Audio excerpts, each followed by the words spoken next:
رب ذوالجلال رحمان بھی ہے، رحیم بھی ہے، کریم بھی ہے، غفار و ستار و قہار و جبار بھی ہے۔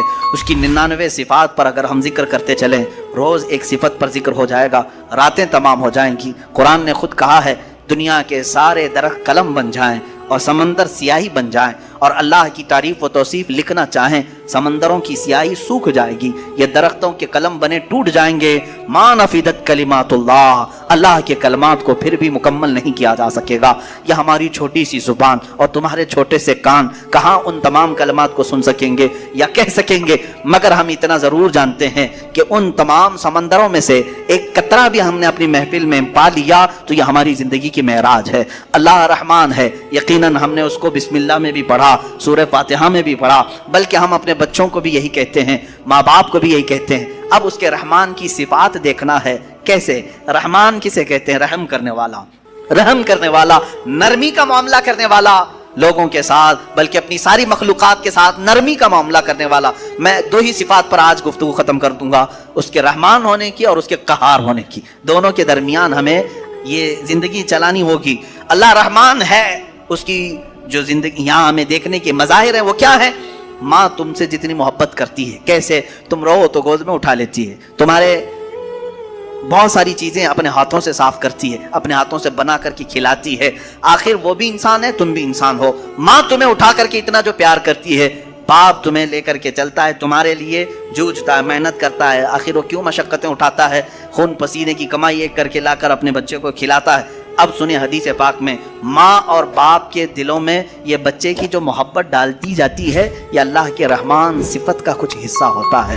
یہ اس کی صفت کا تھوڑا سا حصہ جب اللہ ماں اور باپ میں ڈالتا ہے تو وہ بچوں سے اس قدر پیار کرنے لگ جاتے ہیں۔ اگر وہ رحمت کی صفت مولا ماں اور باپ کے سینے سے نکال دے تو ہر باپ اپنے بچے کو قتل کرنے پر بیٹھ جائے، ماں اپنے بچے سے دوری اختیار کر لے۔ ایسا نہیں ہوتا، ماں بوڑھی ہو جائے یا بچہ اس کا بوڑھا ہو جائے، پھر بھی ماں اس بوڑھے بچے کو بھی سینے سے لگاتی ہے، اس کے پسینے دیکھنا نہیں چاہتی، اس کی جبینوں پر خم نہیں دیکھنا چاہتی۔ یہ ماں کے اندر جو ہلکی سی بھی محبت آپ دیکھتے ہیں، یہ رب ذوالجلال کے رحمان کا اس کے مظاہر میں سے ایک مظہر ہے۔ اب اندازہ کرو اللہ تبارک و تعالیٰ اپنے بندوں سے کس قدر رحم کا معاملہ فرماتا ہے۔ آج ہم جو بیٹھے ہیں یہ بھی تو اس کے رحم کا ہی معاملہ ہے، اس کے رحمان ہونے کا ایک بین ثبوت ہے۔ ہم حضرت ابوبکر شبلی رضی اللہ تعالیٰ عنہ، توجہ جاتا ہوں، سلسلہ قادریہ کے بہت بڑے بزرگ ہیں۔ آپ سے پوچھا گیا کہ حضور سنا ہے کہ آپ کی بہت ساری کرامتیں مشہور ہیں، کوئی کرامت ہمیں بھی دکھائیں۔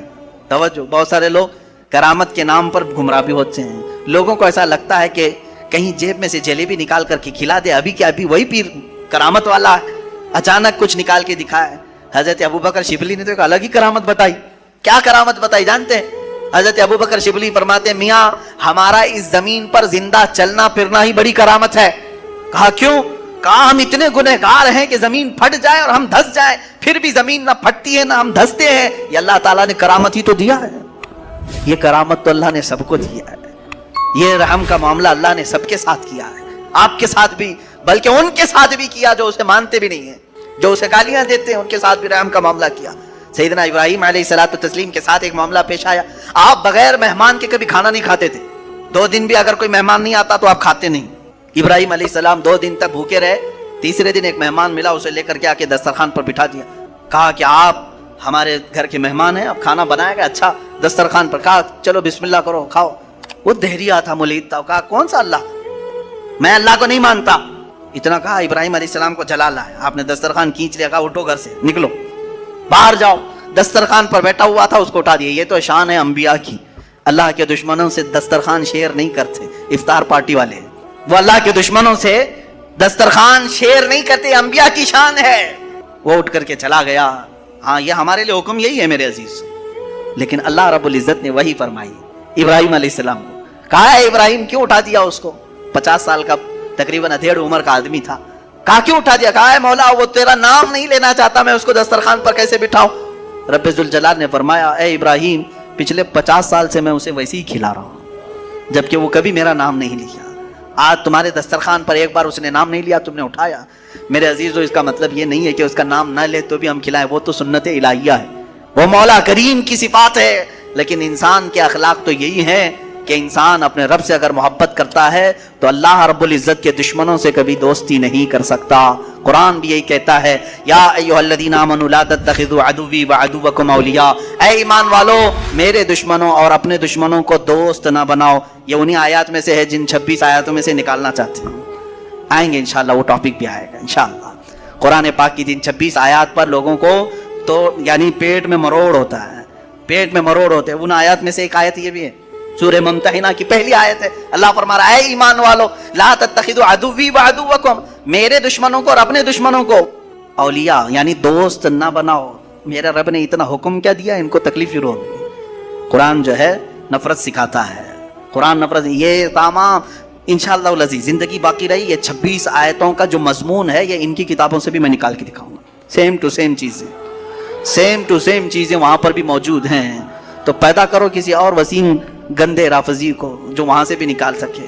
عزیزان گرامی وقار، بات میں عنوان سے ہٹ نہ جائے اس لیے میں عرض کروں گا وہ رب ذوالجلال رحمان ہے اور اس کے رحم کا معاملہ تو ہے، اس کے رحم کا معاملہ ہے کہ آج جس طرح سے لوگ ہمیں پیش کرنا چاہ رہے ہیں کہ یہ ایک ڈراؤنی شکل ہماری بنا کر کے اسلاموفوبیا یعنی مسلمانوں سے لوگوں کو ڈرانا، یہ اگر تمام دوسرے قوموں کی طرح بھی ہو جاتے تو میرے عزیزو یہ سب کا جینا حرام کر کے رکھتے. ہمارے ہاں آخرت کا تصور ہے، ہمارے ہاں رب ذوالجلال کو جواب دینے کا تصور ہے، ہمارے ہاں اللہ رب العزت کے دیکھنے کا تصور ہے کہ وہ ہر گھڑی ہمیں دیکھ رہا ہے. یہ تمام تصورات لے کر کے مسلمان جی رہا ہے. تم کہہ رہے ہو یہ آتنکوادی ہے، دہشت گرد ہے، اور جو اس طرح سے کر رہا ہوگا اس کا تصور ختم ہو چکا ہوگا. ہمیں تو اللہ رب العزت کے ہونے کا اتنا احساس ہے کہ رات کے اندھیرے میں بھی ہم ڈرتے ہیں کوئی ایک گندی تصویر بھی دیکھنے کے لیے، جبکہ کوئی نہیں دیکھ رہا ہے. اس لیے کہ مسلمان اس عقیدے کے ساتھ جیتا ہے کہ اللہ لا الہ الا هو الحی القیوم لا تأخذہ سنۃ ولا نوم. مسلمان اس عقیدے کے ساتھ جیتا ہے وہ اللہ ہے جو حی ہے اور قیوم ہے، اسے نہ اونگ آتی ہے نہ نیند آتی ہے. یعلم خائنۃ الاعین وما تخفی الصدور، تمہاری آنکھوں کی خیانت کو بھی وہ دیکھ رہا ہے، تمہارے دلوں کے گزرنے والے حالات سے بھی وہ واقف ہے. ہم اس تصور کے ساتھ اس عقیدے کے ساتھ جی رہے ہیں. بہرحال میرے عزیزو اس کے رحمان کی صفات بے شمار ہیں، بے شمار ہیں، اور اس کے کام حکمت کے ہوتے ہیں. بعض لوگوں کو ایسا لگتا ہے کہ نہیں وہ رحمان ہے، رحمت تو کر رہا ہے، میرے ساتھ تو نہیں ہو رہا ہے، میرے ساتھ تو نہیں ہو رہا ہے، میں تکلیفوں پہ تکلیفیں اٹھاتا ہوں. میرے عزیزو صبر نہیں کرتا انسان اور اس طرح کی باتیں کر جاتا ہے. یا ایسا ہی گھبرانے والا آدمی ہے جیسے کوئی ٹرین سرنگ میں جائے، ٹنل میں جائے تو کچھ جو باولے لوگ ہوتے ہیں اچھل کود کرنے لگ جاتے ہیں. کبھی ٹرین کا سفر کیا آپ نے؟ اور ٹرین کبھی ٹنل کے اندر جاتی ہے، پہاڑ کے گوفے کے اندر کیا ہوتا ہے؟ اندھیرا آ جاتا ہے، اندھیرا اتنا اندھیرا آتا ہے تو جو عقل مند ہوگا وہ سیٹ پہ بیٹھا رہے گا، اور جو باولا ہوگا اچھل کود کر رہا ہے اسے ایسا لگتا ہے دنیا کیا سے کیا ہو گئی، ٹرین کہیں کھڈے میں چلی گئی. ایسا نہیں ہے، جو عقل مند ہے وہ بیٹھا رہتا ہے. اگر آپ عقل مند ہیں بیٹھے رہتے ہیں اپنے سیٹ پر، میں پوچھتا ہوں کیوں بیٹھے رہتے ہو، کیوں بیٹھے رہتے ہو؟ اندھیرا ہو گیا، ٹرین گوفے کے اندر چلی گئی ہے. آپ کہیں گے میاں تھوڑی دیر کی بات ہے، یہ ٹرین کا ڈرائیور چلا تو رہا ہے، نکالے گا نا. ٹرین نکل کر کے باہر آ جاتی ہے تو آپ کہتے اجالا تو آ گیا. اے میرے عزیز ٹرین کے چلانے والے پر تجھے اتنا یقین ہے سیٹ چھوڑ کر اٹھتا نہیں. اس طرح تیری زندگی میں جب مصیبتوں کا کبھی اندھیرا آتا ہے یقین کر وہ رب ذوالجلال پھر اجالوں میں لائے گا. انما العسر یسرا، اس نے فرمایا ہے ہر تکلیف کے بعد آسانی ہے. کیوں اتاولے ہوتے ہو؟ تھوڑی سی تکلیف کیا آئی شکایت کیا، میرے ساتھ رحم کا معاملہ نہیں ہو رہا ہے، میرے ساتھ رحم کا معاملہ نہیں ہو رہا ہے. فعل الحکیم لا یخلو عن الحکمہ، وہ حکیم ہے اس کا کوئی کام حکمت سے خالی نہیں ہوتا، کوئی کام حکمت سے خالی نہیں ہوتا. آج دوپہر میں اگر تمہیں روٹی نہیں ملی ہے تو کوئی نہ کوئی سبب ہوگا، وہ تمہارے حق میں بہتر چاہتا ہے. عسیٰ ان تکرہوا شیئا وہو خیر لکم، قرآن کہتا ہے بسا اوقات تم جس چیز کو نہیں چاہتے لیکن وہ تمہارے حق میں بہتر ہوتا ہے. جنید بغدادی رضی اللہ تعالیٰ عنہ کے زمانے میں ایک خاتون وہ دھاگا، روئی سے دھاگا بناتی تھی، روئی سے دھاگا بناتی تھی اور وہ دھاگا بنانے کے بعد بیچ آتی تھی. کتنے؟ آدھے درہم میں بکتا تھا اس کا، آدھا درہم.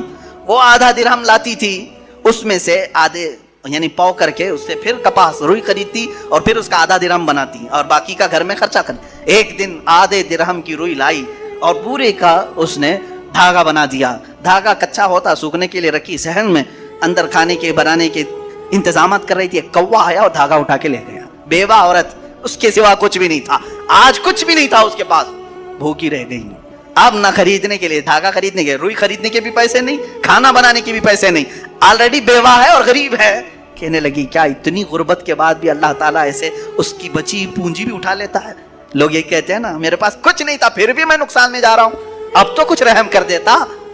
ارے بھائی بڑے سیٹ آدمی کے 1 لاکھ روپے چلے گئے تو سمجھ میں آئے گا چلو ٹھیک ہے باقی بچے ہوئے پھر کور کر لے گا، جس کے پاس کچھ نہیں لاسٹ پونجی بچی ہے وہ بھی مولا نے اٹھوا دیا، تو یہ کون سا رحم ہے؟ بندے دل ملا جاتے ہیں۔ وہ خاتون گھبرائی اور کہا یہ اب کون سے رحمان کی صفت ہے؟ کیا وہ رحم کر رہا ہے میرے ساتھ؟ میں بیوہ ہوں، کچھ بھی نہیں میرے پاس۔ حضرت جنید بغدادی کے پاس دوڑی دوڑی گئی، دوسرا دن تھا، بھوک کی شدت تھی، دوڑی ہوئی آئی۔ حضرت جنید بغدادی اس وقت بیٹھے تھے، ان کے دربار میں کچھ لوگ آئے ہوئے تھے باہر کے ملنے کی غرض سے، دور سے آئے ہوئے تھے۔ آپ کو یہ چیختی ہوئی آئی تو اس کو سائڈ میں کھڑا کیا، رک جاؤ میں پہلے ان کی باتیں سن لوں، پہلے ان کی باتیں سن لوں۔ ان لوگوں نے آ کر کے کہا کہ حضور ہم کچھ نذرانہ لے کر کے آئے ہیں، کچھ نذرانہ لے کر کے آئے ہیں، یہ قبول فرما لیں۔ کیا تھا نذرانہ؟ 10,000 سونے کے سکے اشرفیاں تھیں۔ کہا کہ حضور آپ اپنے حساب میں اس کو تقسیم کر لیں۔ حضرت جنید بغدادی رضی اللہ تعالیٰ عنہ نے وہ 10,000 اشرفیاں لیے اور پورے کے پورے اس عورت کو دے دیا۔ وہ عورت ابھی کچھ کہنے والی تھی، اس کے کہنے سے پہلے آپ نے دے دیا، کہا اس کو پکڑو۔ اب پھر وہ آئی ہوئی جماعت تھی، اس سے پوچھا کیا معاملہ ہے، کیوں اتنی بڑی رقم تم ہدیے میں لائے؟ سنو میرے عزیزو، فعل الحکیم لا یخلو عن الحکمہ۔ وہ کہتے ہیں ہم سمندر کے سفر پر تھے، کشتی میں بیٹھے تھے، آ رہے تھے، اچانک ہماری کشتی پھٹ گئی، کشتی میں سوراخ آیا، پانی اندر آنے لگ گیا، تو جیسے یہ چمڑے کی کشتی تھی، پانی اندر آنے لگا تو ڈوبنے کے چانسز بڑھ گئے۔ پانی جتنا ہو سکا ہم نکال کر پھینکتے رہے، لیکن اس کشتی کی مرمت کے لیے ہمارے پاس کچھ نہیں تھا۔ اچانک ایک کوا آیا اور اوپر سے دھاگا گرا دیا۔ ایک کوا آیا، دھاگا اوپر سے گرایا، اور وہ اتنا ہی دھاگا تھا جس سے ہماری کشتی سل جاتی تھی۔ ہم نے اسی دھاگے سے اپنی کشتی سل دی، اور پھر اسی وقت ہم نے یہ نیت کر لیا کہ وہ رحمان ہے جس نے ہمیں بچایا ہے، ہم صحیح سلامت جائیں گے تو 10,000 اشرفیاں جنید بغدادی کو نظر کریں گے۔ وہاں ہم نے منت کر لی تھی، میرے آقا ہم نے صحیح سلامت کنارے کو پا لیا، اب آ کر کے وہ 10,000 اشرفیاں آپ کی بارگاہ میں ہم نے نظر کر لیا۔ حضرت جنید بغدادی دلوں کے حالات سے باخبر تھے، اس خاتون کی طرف دیکھا اور پوچھا کیا تمہارے رب نے صحیح رحم کیا یا نہیں؟ تمہارے آدھے درہم کو کوے سے اٹھوا کر بدلے میں 10,000 اشرفیاں دیتا ہے، اسی کا نام رحمان ہے۔ وہ رحمان ہے۔ بندہ گھبراتا ہے، کہتا ہے ایسے کیسے ہوگا، میرے پاس کچھ بھی نہیں تھا پھر بھی اٹھا لیا۔ انتظار تو کرتا، شکر تو کرتا، یقیناً وہ مولا تجھے اس سے بہتر چیز لوٹاتا۔ یہاں تک کہ حدیثوں میں کسی کا بچہ بھی اگر انتقال کرتا ہے، مولا تعالیٰ فرشتوں سے پوچھتا ہے تم نے اس کے بچے کو لایا، کیا کہہ رہا تھا میرا بندہ میرے بارے میں؟ فرشتے کہتے ہیں مولا وہ تیرا شکر بجا لا رہا تھا، کہتا تھا انا للہ و انا الیہ راجعون۔ مولا فرماتا ہے لکھ دو اے فرشتوں، اس سے بہتر نسل اسے عطا کروں گا، اس سے بہتر اسے خوبصورتیاں جنت میں عطا کروں گا۔ وہ جب بہتر کرنے والا ہوتا ہے تب تمہیں آزمائش کے دور سے گزارتا ہے۔ یہ رحمان ہے، یہ اس کی صفت ہے۔ بہت ساری مثالوں کی ضرورت ہے میرے عزیزو، وقت کی تنگی دامنگیر ہے، وقت عشاء قریب ہے، ہمیں جو وقت ملا ہے مولا اس میں بھی رحمت عطا فرما ہے، اور پھر آگے چل کر کے ہم انشاءاللہ ان گفتگوؤں کو اور طوالت دے سکیں، لمبی کر سکیں۔ اب ایک اور چیز، اس کے رحمان ہونے کے ساتھ ساتھ اس بات کا یقین بھی رکھو کہ وہ قہار بھی ہے، وہ قہار ہے۔ قہار کا مطلب ہوتا ہے سخت پکڑ کرنے والا، سخت پکڑ کرنے والا۔ جب وہ سختی کرنے پر آئے تو پھر تم ہاتھ پیر ہزار ہلا لو بچ نہیں پاؤ گے۔ الہی انت یا قاہر العدو ذا البطش الشدید انت الذی لا یطاق انتقامہ۔ بزرگوں نے فرمایا یہ دشمن کو ایسی سخت پکڑ کرنے والا ہے کہ جس کی پکڑ کی برداشت کسی کے اندر نہیں ہے، کسی کے اندر نہیں ہے۔ اگر وہ پہاڑوں کو حکم دے دے تو وہ اپنے پھٹ کر کے ریزہ ریزہ ہو جاتے ہیں۔ اب میرے عزیزو یہ قہار کی صفت مجھے بیان کرنا اس لیے تھا آج کہ اس کے مظاہر آج دنیا میں نظر آ رہے ہیں۔ آج رب ذوالجلال کی پکڑ اور اس کے قہر کی نشانیاں نظر آ رہی ہیں۔ لوگوں کو جلتے دیکھا، لوگوں کو بہتے بھی دیکھا، لوگوں کو لینڈ سلائیڈنگ میں دبتے ہوئے بھی دیکھا۔ یہ قہار کی صفات میں کا بہت ہلکا سا حصہ ہے، بہت ہلکا حصہ ہے۔ جب وہ پکڑ کرنے پر آئے، میں آپ کو بتاؤں قوم شعیب، جیسے ابھی چائنا والوں کے بارے میں پچھلے سال 1.5 سال پہلے ایک نیوز میں نے دیکھا تھا، وہ اپنے سپر پاور ہونے کے سفر میں اتنی تیزی سے گامزن ہے۔ ان کے یہ چیلنجز تھے کہ اب ہمارے پاس ایسی ایسی ٹیکنالوجی آئی ہیں جس کو کوئی کاٹ نہیں سکتا۔ رہے وہ مصنوعی سورج بنا رہے ہیں، چائنیز ڈپلیکیٹ سورج بنانے کے چکر میں، وہ جیسا بھی ہو چھوٹا ہی صحیح، انہوں نے ہر چیز کا ڈپلیکیٹ نکال لیا۔ لیکن میرے عزیزو اب آج جا کر کے احساس ہونے لگا۔ مجھے ابھی چند دنوں پہلے کسی نے کہا تھا کہ ان کے تو چیلنجز تھے کہ ان کی ٹیکنالوجی کو کوئی چیلنج نہیں کر سکتا اس وقت پوری دنیا میں، اس قدر ہتھیاروں میں ہو، ٹیکنالوجی میں، ہر چیز میں۔ میں آپ کو بتاتا ہوں، یہ تو اس زمانے کی بات ہے، آج سے 4000 سال پہلے قوم شعیب، قوم سمود جس کو کہا گیا ہے، وہ تو اتنی پاورفل قوم تھی، آج بھی ان کے بنائے ہوئے مکانات موجود ہیں، تو اندازہ کرو اس وقت کتنے طاقتور تھے۔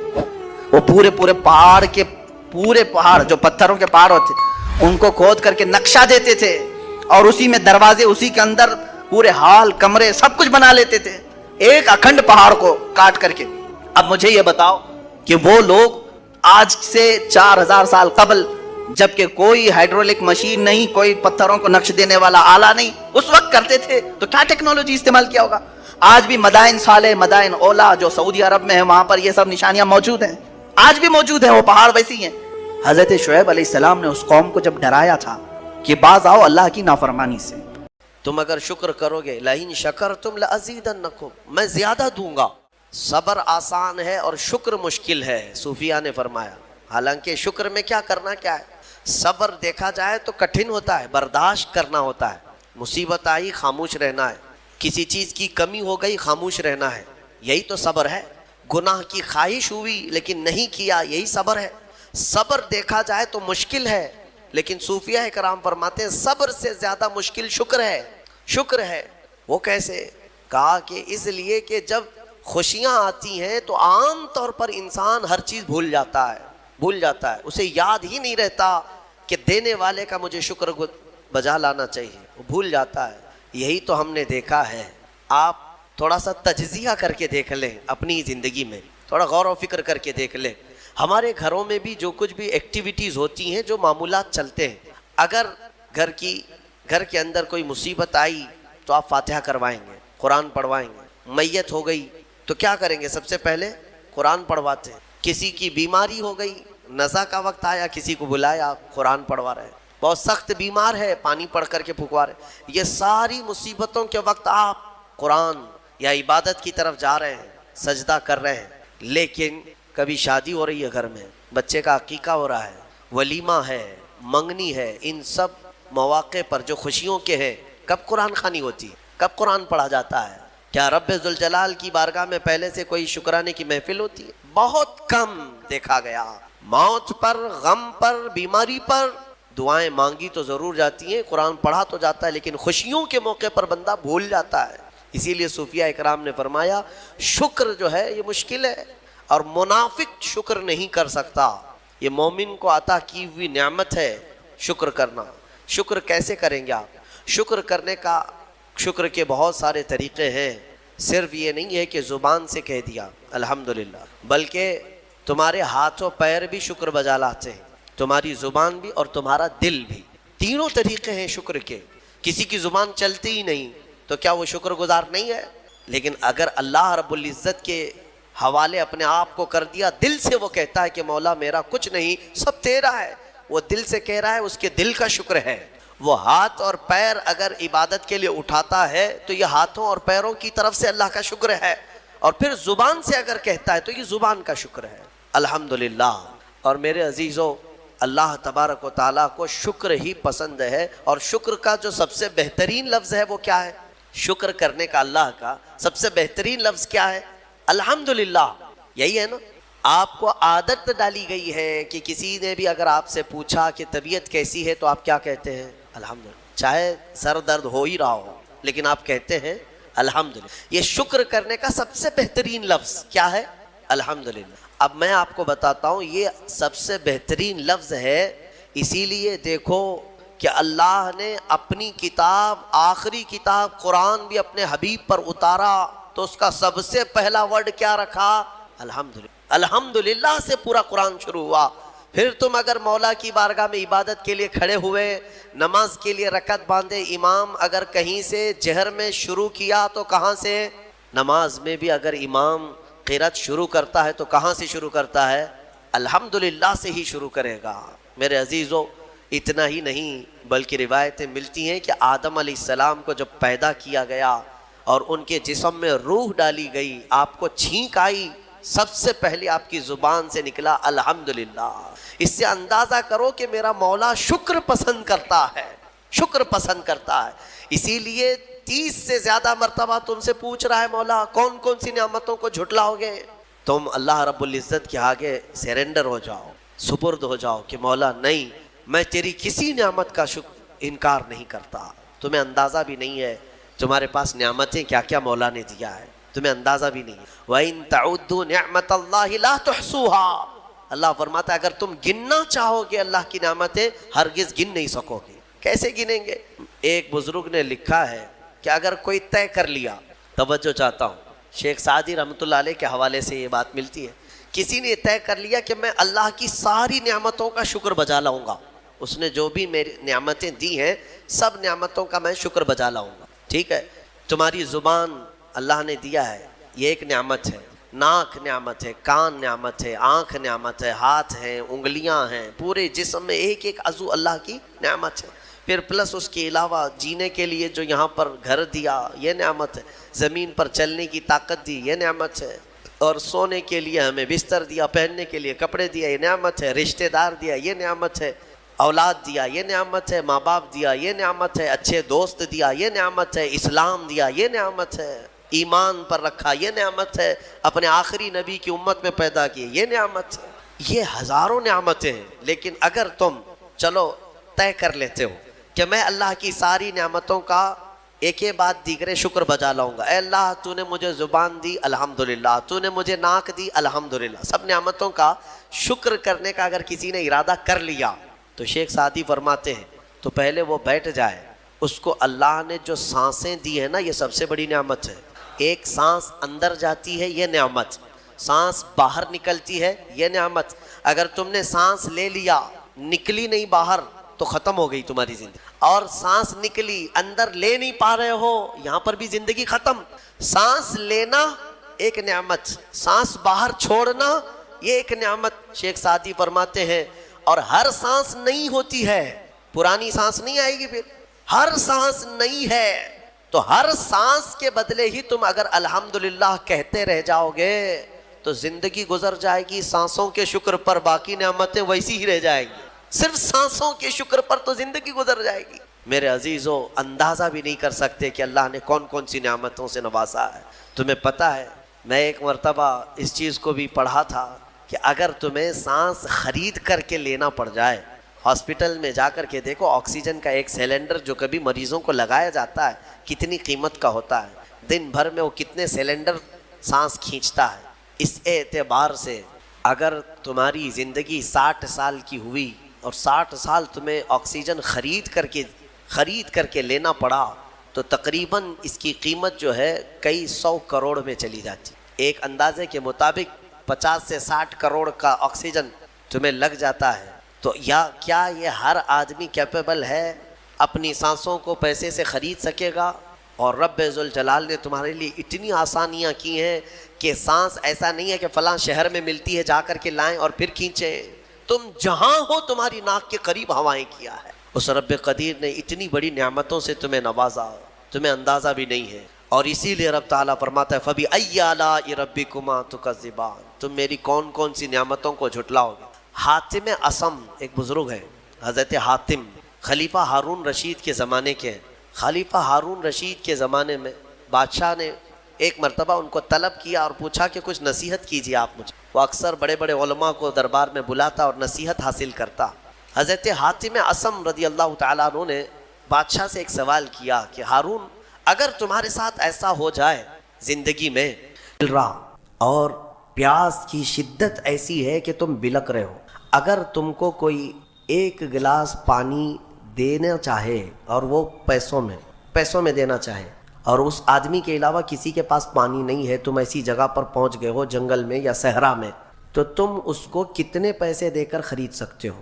ایک گلاس پانی وہ بہت بڑی قیمت لگا رہا ہے، تم کو اگر بہت شدت کی ضرورت ہے تو تم کتنا مال دے کر کے خریدو گے؟ خلیفہ ہارون رشید نے کہا میں اپنی آدھی سلطنت بھی دینے کو تیار ہو جاؤں گا ایک گلاس پانی، کیونکہ ضرورت ہے انسان کی، جان بچانا ہے۔ تو حاتم اصم نے کہا ٹھیک ہے، تمہیں پانی تو مل گیا، کبھی ایسا ہوا تمہاری زندگی میں تم نے پانی تو پی لیا، پیٹ بھر کر پی لیا، پیٹ بھر کر کے، لیکن پانی اب نکلتا نہیں ہے، باہر نہیں نکلتا پانی، کوئی صورت ہی نہیں ہے کہ تمہارا پانی باہر آئے، پیشاب بند ہو چکا ہے، کوئی ایک حکیم ایسا ہے جو تم سے یہ کہے کہ میں تیرے پیٹ کا پانی باہر نکال دوں گا تو اسے کتنی قیمت دے گا؟ ہارون رشید نے کہا اس کو بھی میں اپنی آدھی سلطنت دے دوں گا، میرا پانی نکال دے۔ تو حضرت حاتم اصم نے فرمایا ہارون تیری پوری سلطنت کی قیمت ایک گلاس پانی کے برابر ہے، اگر نہ ملے تو آدھی سلطنت اور مل جائے نکالنے کے لیے آدھی سلطنت تو سوچ وہ رب ذوالجلال بغیر کسی قیمت کے روز تجھے پلاتا بھی ہے اور روز تیرے سے نکالتا بھی ہے، کتنی بڑی نعمت ہے تیرے لیے۔